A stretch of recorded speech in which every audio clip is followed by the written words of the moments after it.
The market was loud, filled with shouts, the smell of smoke, and the rattling of iron chains. Aliens of many kinds gathered in the dark square, some with eyes glowing red, some with skin covered in scales, all waiting to see who would be sold next. The place was a nightmare for those inside the cages.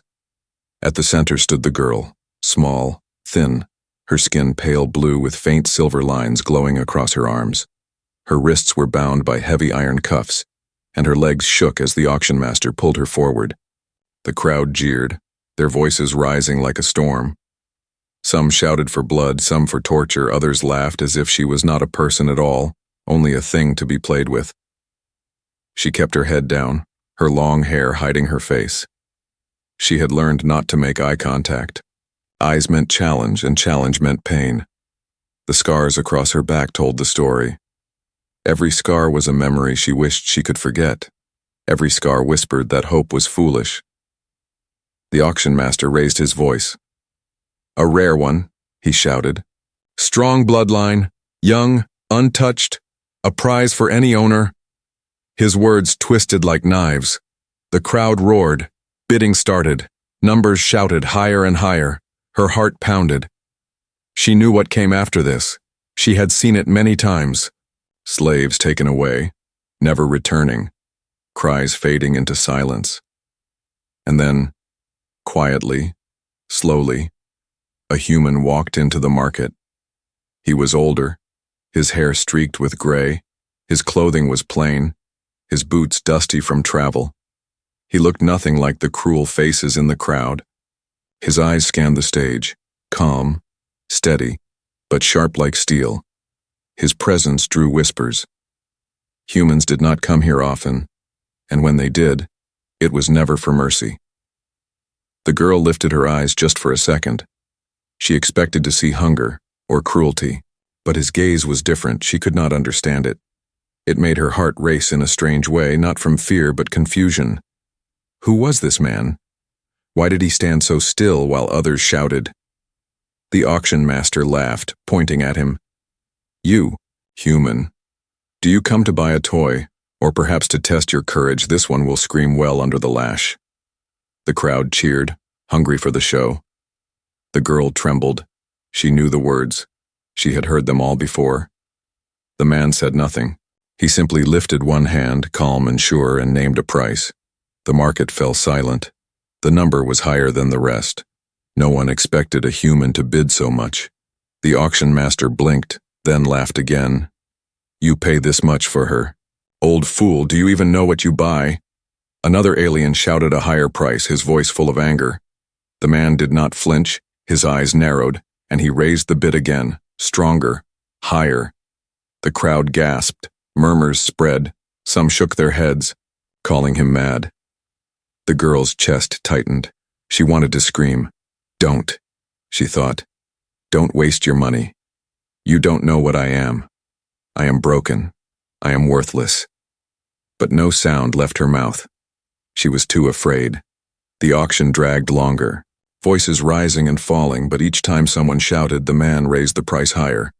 Finally, the others gave up, growling, spitting on the ground. The auction master cursed but had no choice. The hammer struck down. "Sold," he shouted. "To the human." The girl froze. Chains pulled at her wrists as the guards dragged her down from the stage. Her legs were weak, her heart racing. She did not look at him. She could not.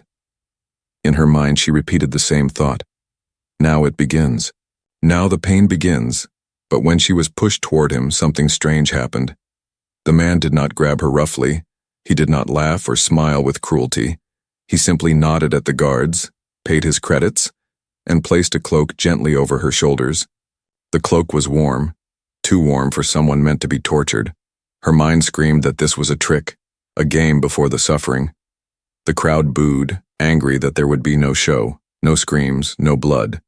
They wanted to see her broken, but the human walked calmly through the path, holding her arm only lightly, guiding her like she was not property but a person. Whispers followed them. "Mad human," they muttered. "Waste of money." The girl's eyes stayed on the ground. Her heart beat like a drum. She could not trust it. She could not believe it. Every step felt like walking toward a trap, yet a small spark inside her, one she thought long dead, flickered to life. What if? Just what if? This human was different. The night swallowed them as they left the market. The sounds of chains and cruel laughter faded behind them. The girl's world was about to change, but she did not know it yet. She only knew one thing. The middle-aged human had bought her, and her life would never be the same. The night was cold. The stars hidden behind heavy clouds. The slave market had faded behind them, but the echo of laughter and chains still lived in the girl's ears. She sat trembling inside the transport, her hands bound tightly, her eyes fixed on the floor. Her heart pounded with every sound of the engine. The human sat in the driver's seat, silent. His back was straight, his hands steady on the controls. He did not speak. He did not even look at her. The silence pressed on her chest like a weight. Silence was never safe. In her past, silence always came before pain, before the lash, before screams. She waited for it. She waited for him to turn, to show his true face. The ship hummed as it cut through the night sky. The girl pulled her knees to her chest, trying to make herself smaller, trying not to breathe too loud. She told herself again and again, "It will start soon. He bought me for torture. This is only the beginning." The cloak he had placed on her shoulders still rested there, warm and soft, but she dared not trust it. Every kindness had always been a trick, her stomach growled. She had not eaten properly in days, maybe weeks.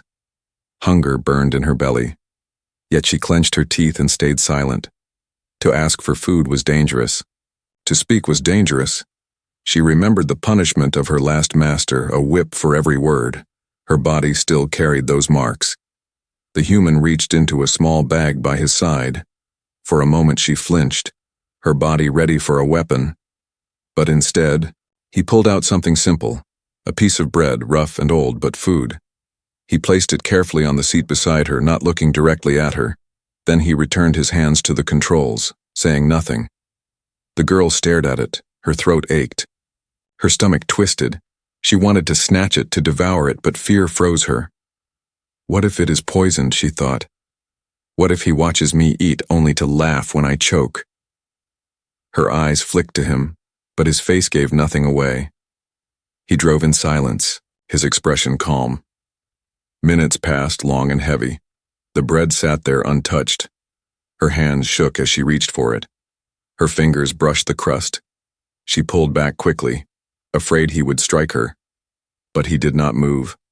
Not a word, not a sound. Finally, hunger was stronger than fear. She lifted the bread, her lips trembling.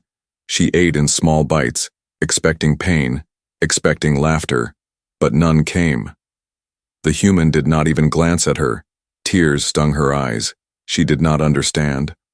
Why would he give her food without demand? Why would he cover her shoulders with warmth instead of chains? Nothing made sense. She hated this feeling. This confusion was worse than pain. Pain she understood. Kindness she did not. The road stretched on through the barren land. Rocks and shadows passed outside the windows. The stars slowly reappeared, shining faintly through the clouds. The girl leaned her head against the cold wall, her body weak, but her mind restless. Questions filled her. Questions she dared not ask. She thought of escape. Her eyes flicked to the door. Could she run? Could she fight? Her wrists were still bound and her body still weak. And yet, the thought refused to leave. If I run, maybe I can disappear. Maybe I can be free. But another voice in her heart whispered, "Where would you go? Who would save you in a world like this?" The human's eyes narrowed on the road. His jaw was tight, lines of age carved into his face. He looked tired, but strong.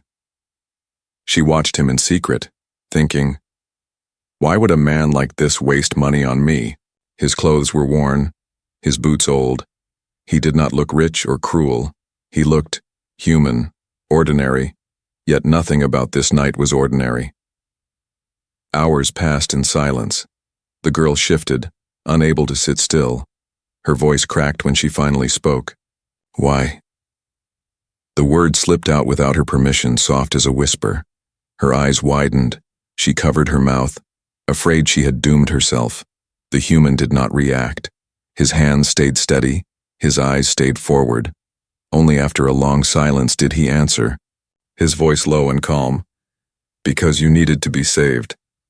The words struck her like lightning. She stared at him, wide-eyed. Her lips trembled. Saved, she thought. No one saves a slave. No one saves someone like me. She shook her head, her heart racing. She wanted to believe him, but belief was dangerous. She pressed herself back against the wall, whispering, "You lie." Her voice was harsh, filled with fear. He said nothing. The silence returned, but it was different now. Softer, heavier, filled with questions instead of dread. The bread in her stomach gave her strength. The cloak around her shoulders gave her warmth. But inside her heart was a storm. What is this man?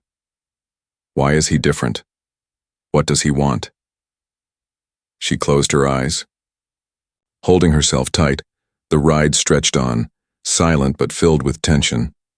And for the first time in years, as the ship carried her away from the market, she felt something she thought she had lost forever.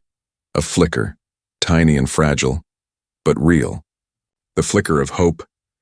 The ship slowed as the night grew quieter.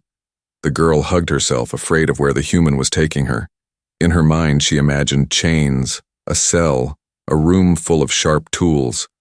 She told herself again and again, this is how it always ends. There is no safety.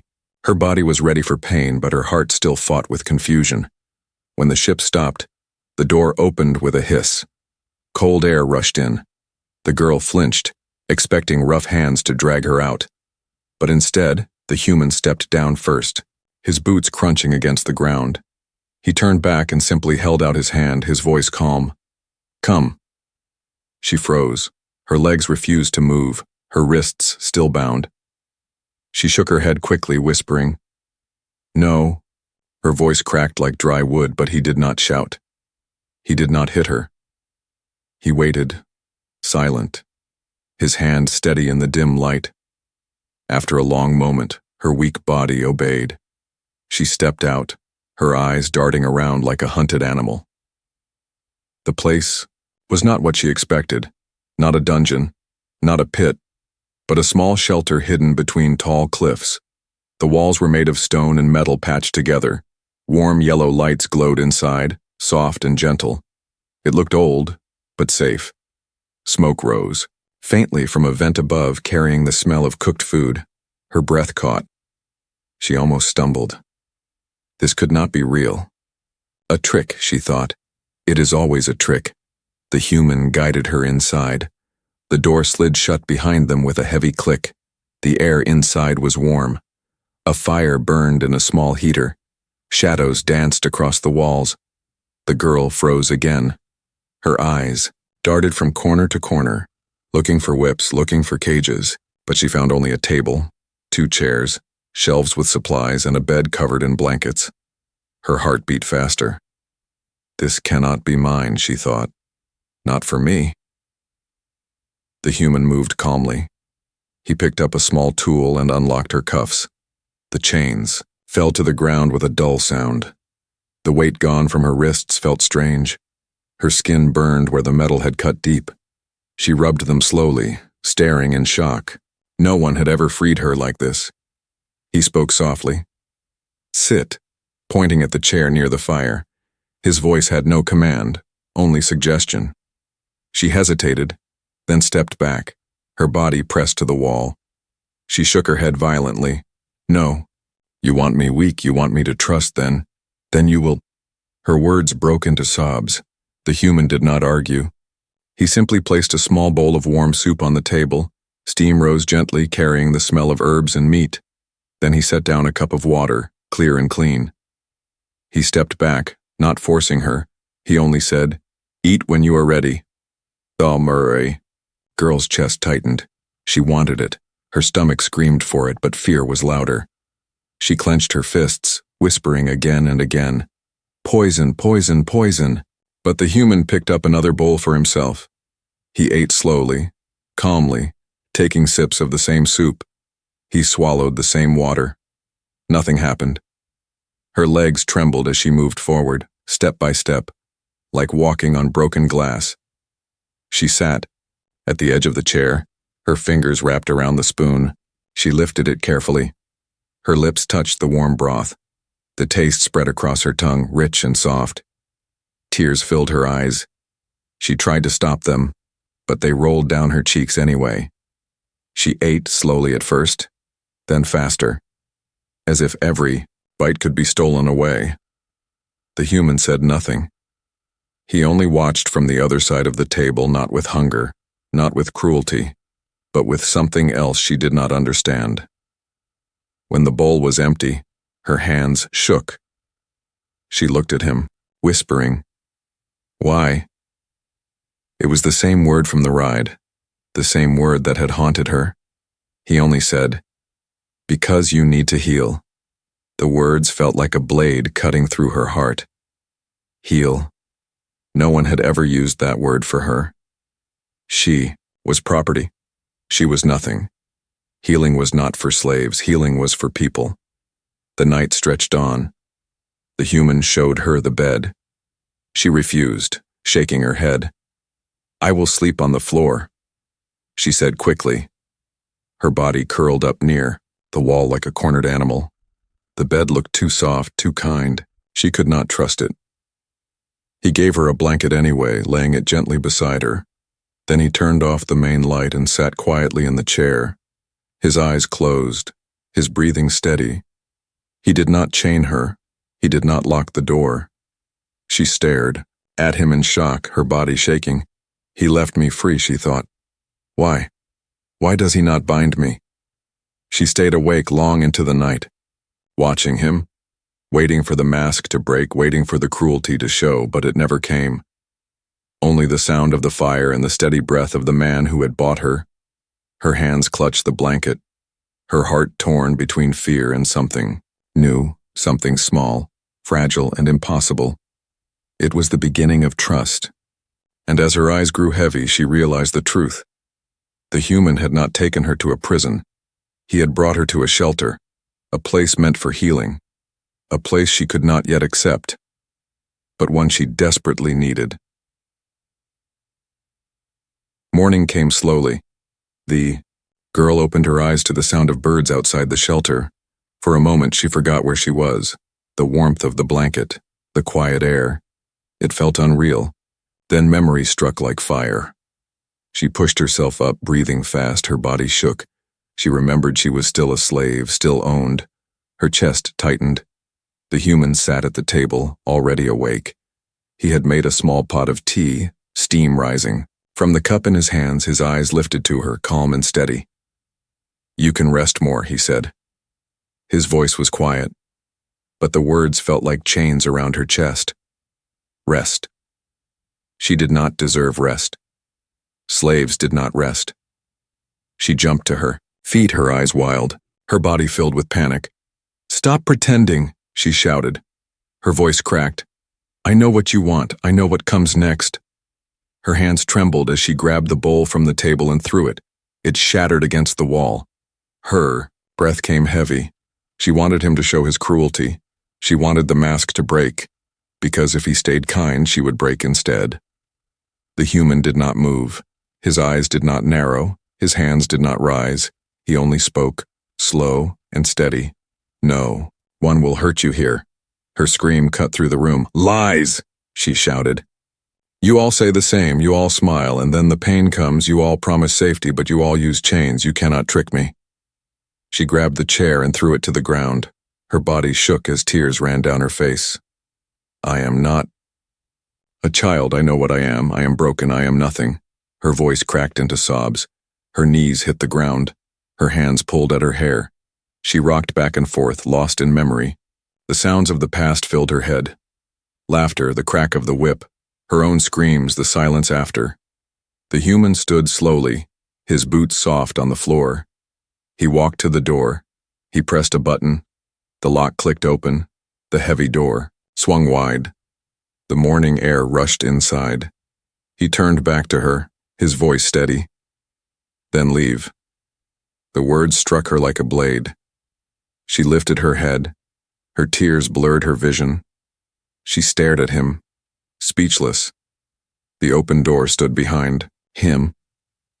Freedom waiting. No chains, no guards. He was letting her choose. Her voice shook. You are not stopping me. His eyes softened. No, he said. If you want to go, go. But if you stay because it is your choice, not because of chains.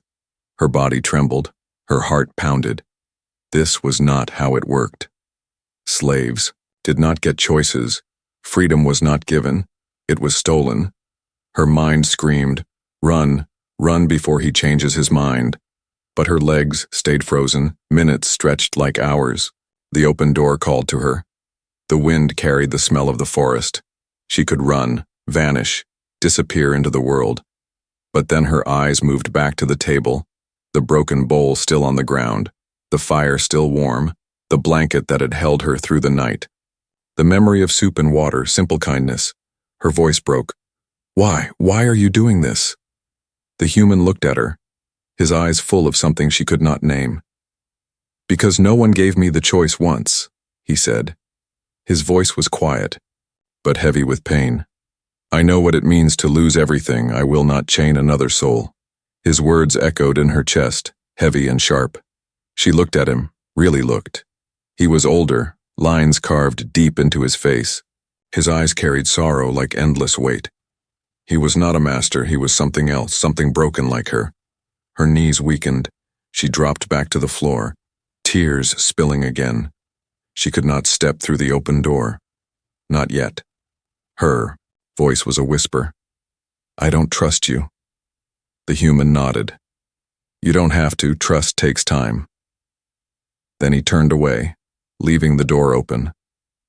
He sat back in the chair, drinking his tea as if nothing had happened. He gave her space. He gave her choice. The girl sat frozen, staring at the open door. Her body trembled, her heart warred inside her. Part of her screamed to run, to escape, to never trust again. Another part whispered, Stay. Stay where there is warmth. Stay where there is food. Stay where there is no chain. Hours passed before she moved. Slowly, quietly, she crawled back to the blanket, her body curled tight, her eyes fixed on the open door until darkness fell, and still the human did not close it. Her chest rose and fell, her breath heavy. For the first time in her life, she had been given the power to choose. It broke her more than chains ever had. Because now she had to decide, and choice was the heaviest chain of all. The night grew heavy. The fire burned low inside the shelter. Shadows danced across the walls. The girl lay curled beneath the blanket, her eyes half closed, but her mind wide awake. She could not sleep. Not with the door still open. Not with questions filling her chest. Every breath reminded her she was free to run, but every time she thought about leaving, her body refused. Something inside her, small, fragile, kept her rooted. Her heart whispered, wait, watch, learn who he is.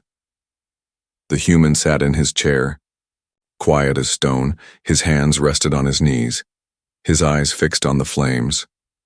His face looked hard in the dim light, but tired too.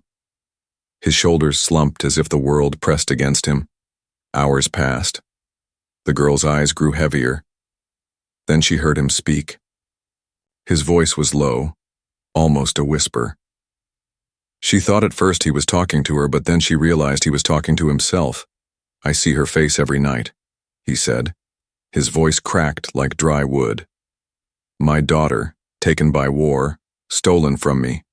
I could not save her. I was too slow, too weak. His hand rubbed against his forehead, his breathing unsteady. They took her away, and I never saw her again. The girl's breath caught. Her heart pounded. She pressed the blanket to her mouth to stay silent. His words cut through her like a knife. For the first time she saw him not as a captor but as something else. Someone broken. He leaned forward, his hands gripping tight. So many years I asked why. Why her? Why not me? I prayed, I begged. But nothing changed. All I had left was the guilt, the silence, the weight. His voice shook, but he did not cry. His eyes were too dry, too tired for tears. The girl trembled. Every word felt too heavy. She had never heard a master speak like this. Masters only laughed, shouted, or commanded. They did not bleed with words, they did not reveal wounds, and yet, this human bled without a blade. His voice softened. When I saw you in that cage, I could not walk away. I could not watch another child taken. Another soul destroyed, not again. Not while I still breathe. He closed his eyes. Maybe saving you won't bring her back. Maybe it changes nothing. But maybe, just maybe, it gives me peace. The girl's chest ached. She pressed her hand to her mouth. Holding back a sob, she wanted to hate him. She wanted to scream that he was lying, but she could not. His words felt too raw, too real. She whispered to herself. He lost someone too. The thought shocked her. Her masters had always been powerful, cruel, untouchable. But this man was broken in ways she understood. His pain mirrored her own. He leaned back slowly, his eyes closing as sleep took him. The fire's glow painted his face, showing the lines of age, the scars of grief. The girl sat frozen, staring at him. Her heart warred inside her. Fear told her to run, but something else whispered, "Stay, stay and learn more." She remembered the bread, the soup, the blanket. She remembered the open door. No chains, no punishments, only choice. And now, his past, his loss, his wound laid bare. It was too much for her heart to hold. Her fingers touched the scars on her own arms, the brands that marked her as a slave. Her voice broke into the silence. "I am not your daughter," she whispered. Her tone was sharp but weak. She wanted to believe her words were strong, but tears filled her eyes. The human stirred slightly in his chair, his eyes opening halfway. He looked at her, his gaze calm, his voice soft. "I know." She froze, staring at him. His words were not filled with denial, not filled with desperation, only truth. He did not want to replace. He only wanted to protect. Her lips trembled. Then why? He leaned his head back, his eyes closing again, his voice low and steady. "Because no one deserves chains, not you, not anyone." Silence filled the shelter. The girl lay back slowly, her body trembling. Her heart was confused, broken between fear and warmth. His words echoed in her ears, repeating again and again, "No one deserves chains." The night passed with the fire's glow fading into ash. She stared at the ceiling, her thoughts racing. For the first time she wondered if maybe he was not her enemy. Maybe he was not another master. Maybe he was something else entirely. Her eyes finally closed. Sleep pulled her down, but her dreams were different. No whips, no cages. This time she dreamed of a voice saying softly, "You deserve to heal." And when the morning came, her life had shifted in ways she could not yet understand. Because now she knew the human carried chains of his own, invisible but heavy. And maybe, just maybe, they could break free together. The morning air was sharp, carrying the smell of wet earth and pine trees. The girl stepped outside the shelter slowly, her bare feet touching the cold ground. The sun had risen, painting the cliffs with light. For a moment she closed her eyes and felt the warmth. It almost felt like freedom. Almost inside. The human worked quietly, checking his old weapons. His hands were steady, but his face was tense. He had lived too long to believe peace would last. He knew the past always found its way back. The girl turned when she heard a sound far in the distance, a faint hum, low and steady. Her heart stopped. She knew that sound, the engines of slaver ships. Her blood ran cold. Her body froze like stone. Memories rushed in. Chains, cages, the market. the laughter of her masters. She stumbled back inside, her voice breaking. "They are coming!" The human looked up. His jaw tightened. He did not ask who. He already knew. He had expected this. Slavers never forgot. Slavers never forgave when property slipped from their hands. The hum grew louder. Shadows cut across the cliffs as two ships descended. Dust rose. The ground trembled. The girl's breath came in short gasps. "They will take me, they will kill you." Her voice cracked with fear. She grabbed his sleeve. "We must run, please let me go, save yourself." But the human shook his head, his eyes hard as iron. "No," he said. "I will not give you back. Not to them. Not ever." The ships landed. Slavers poured out. Tall and cruel, their armor black, their weapons glowing with sharp red light. Their leader stepped forward. A towering alien with skin like stone and eyes like fire. His voice boomed across the canyon. "Human," he growled, "you have something that belongs to us." The girl flinched at the words. Her hands clutched the blanket still draped over her shoulders. Belongs. The word burned like fire, reminding her of every brand, every chain. The human stepped forward, his back straight, his voice calm but strong. "She is not yours." Laughter broke from the slavers, cruel and mocking. "She is property." Their leader snarled, "And you are an old man who will die for nothing. Hand her over and maybe we will let you crawl away." The human's hand tightened on the worn rifle he carried. His eyes locked on theirs, steady, unflinching. "If you want her, you will have to kill me first." The girl's breath caught. Her chest ached. No one had ever spoken for her like that. No one had ever stood between her and the whip. Tears filled her eyes. She whispered, "Why? Why would you fight for me?" He did not look back. His voice was firm. "Because no one deserves chains." The battle came like thunder. The slavers charged, their weapons flashing. The human moved with sharp precision, older but trained. His rifle roared, sparks flying. The cliffs echoed with the sound of war.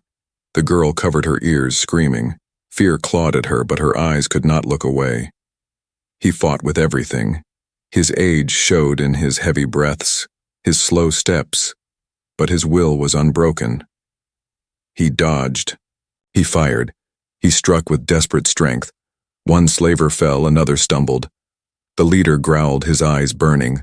"Foolish human," the leader shouted. "You cannot win. She is nothing." The human's voice thundered back. "She is not nothing." His rifle cracked again, his eyes burning with fury. The girl trembled.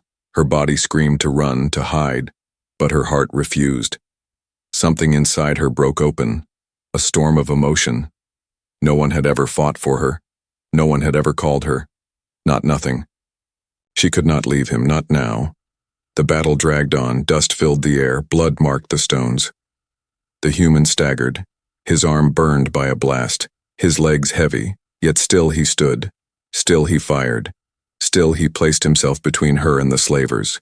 The girl cried out, "Stop! You will die!" But he did not stop. His eyes burned with a fire she had never seen before, a fire stronger than chains, stronger than fear. The leader roared, charging forward, his weapon raised. The human braced, his rifle low, too slow to rise in time. The girl's scream cut the air. Her heart shattered. She ran forward, grabbing a fallen weapon. Her hands shook, but her spirit burned. For the first time in her life, she fought back. The leader staggered when the blast hit him. His eyes widened in shock. The human turned, firing again. Together they pushed back the attackers. Dust, blood, and fire filled the air, until at last silence fell.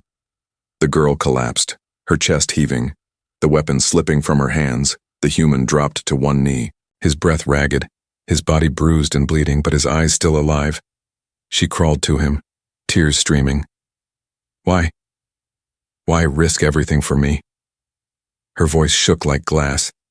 He looked at her, his eyes soft despite the blood, his words simple, "Because you deserve to live free."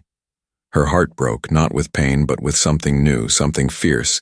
She placed her hands on his shoulders, whispering, Then I will not run, not from you, not from this. The canyon was silent now. The ship smoking, the slavers gone, and in that silence something greater had been born. Not just survival, but a bond stronger than chains. The canyon lay silent, smoke rising slowly from the wreckage of the slaver ships. The smell of burnt metal and blood filled the air. The girl sat on the ground, her hands trembling, her chest rising and falling with heavy breaths. The weapon she had used slipped from her fingers. She stared at it, shocked that she had fired, shocked that she had fought. Beside her the human knelt, his body bruised, his clothes torn. Blood stained his arm where the blast had burned him. His breathing was rough, but his eyes still held fire. He looked at her, steady, calm, as if nothing mattered more than the fact that she was still alive. The girl crawled closer, her hands shaking. "You are hurt," she whispered. Her voice cracked. "You will die if I do not help." Her heart pounded. She had never cared before, never been allowed to care. But now, something inside her refused to let him fall. He gave a weak smile, shaking his head. "I have been hurt. Before." His voice was quiet but strong. "What matters is you are safe." Tears spilled from her eyes. She could not hold them back. "Why?" she asked again, her voice breaking. "Why do you care so much? I am only a slave. I am nothing." The human reached out with his bloodied hand, placing it gently over hers. His grip was firm, warm. "No," he said, his voice steady as stone. "You are not nothing. You are someone worth saving, someone who deserves life, freedom, and hope." Her chest tightened. The words wrapped around her heart like chains breaking apart. She shook her head, crying harder. "No one ever said that to me. No one ever fought for me, not until you." The human's eyes softened, though pain pulled at his body. "Then remember it. Remember this day. You are free now. Not because I bought you. Not because I fought for you, but because you are more than what they called you." The girl pressed her hands against his wound, trying to stop the bleeding. Her tears fell onto his arm, her voice trembled. "I do not want to lose you. Not after this. Not after you showed me what freedom feels like." He closed his eyes. For a moment, his breath heavy. "You will not lose me, I promise." His voice was weak but firm. "I will not leave you, not until you are strong enough to stand on your own. And even then, I will still stand beside you." Her heart swelled.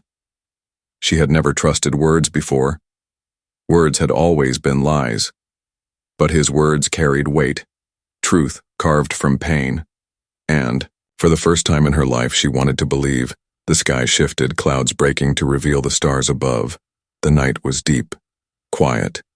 A strange peace settled over the canyon. The girl looked up at the stars, her tears drying.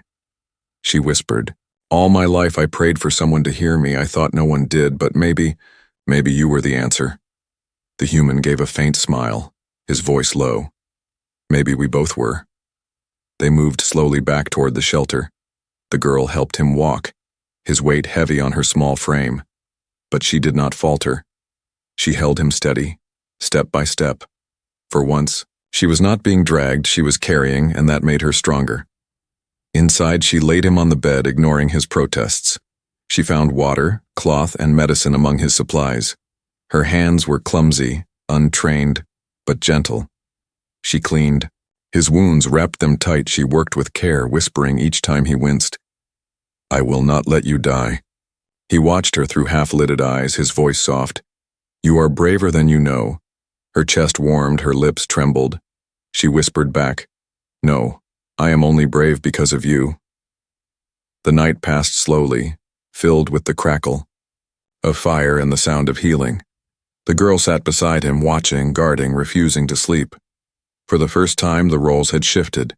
She was no longer the one being protected. She was the one protecting.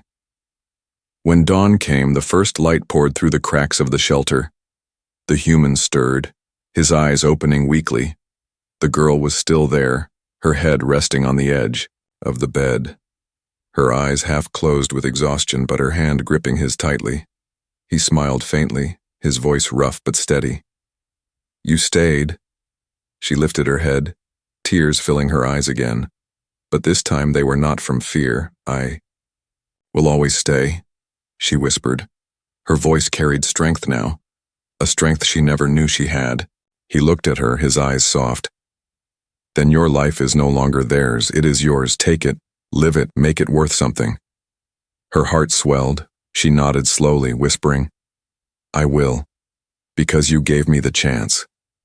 And in that moment, something inside her shifted forever. She was no longer the trembling slave who hid behind chains. She was someone with a voice, with choice, with hope. The girl leaned forward, resting her forehead gently against his hand, her voice soft but steady. You are not my master. You are not my owner. You are my family. The human closed his eyes, his breath heavy, his lips curved in the faintest smile. And you are mine. The fire crackled, the dawn grew brighter, and in that shelter, far from the cruelty of the world, a new bond had been forged. A bond stronger than chains, stronger than fear, stronger than the past. Her life was forever changed, and so was his.